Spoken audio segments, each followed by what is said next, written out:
কি হচ্ছে আমার এসব?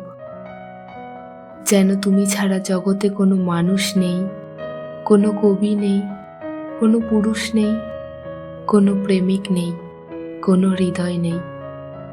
আমার বুঝি খুব মন বসছে সংসার কাজে, বুঝি মন বসছে লেখায় পড়াই। আমার বুঝি ইচ্ছে হচ্ছে হাজারটা পড়ে থাকা কাজগুলোর দিকে তাকাতে, সভা সমিতিতে যেতে।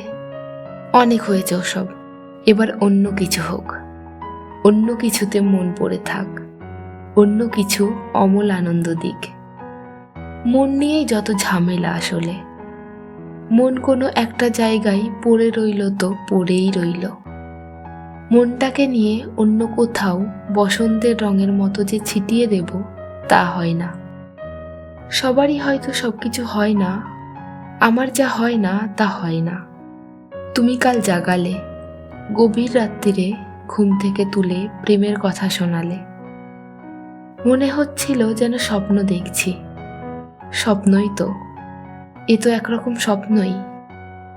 আমাকে কেউ এমন করে ভালোবাসার কথা বলেনি আগে।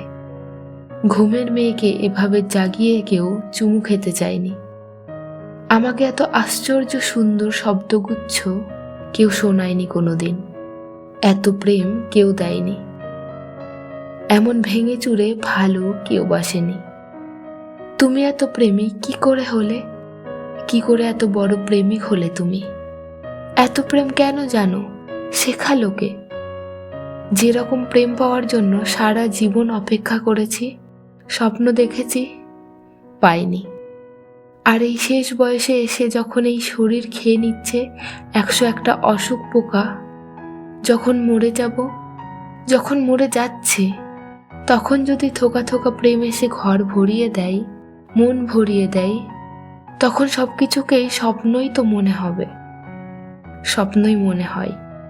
তোমাকে অনেক সময় রক্ত মাংসের মানুষ বলে মনে হয় না। হঠাৎ ঝড়ে উড়ে হৃদয়ের উঠোনে যেন অনেক প্রত্যাশিত অনেক কালের দেখা স্বপ্ন এসে দাঁড়ালে। আগে কখনো আমার মনে হয়নি ঘুম থেকে অমন আচমকা জেগে উঠতে আমি আসলে খুব ভালোবাসি। আগে কখনো আমার মনে হয়নি কিছু উষ্ণ শব্দ আমার শীতকালকে একেবারে পাহাড়ের চূড়ায় পাঠিয়ে দিতে পারে। আগে কখনো আমি জানিনি যে কিছু মোহন শব্দের গায়ে চুমু খেতে খেতে আমি রাতকে ভোর করতে পারি।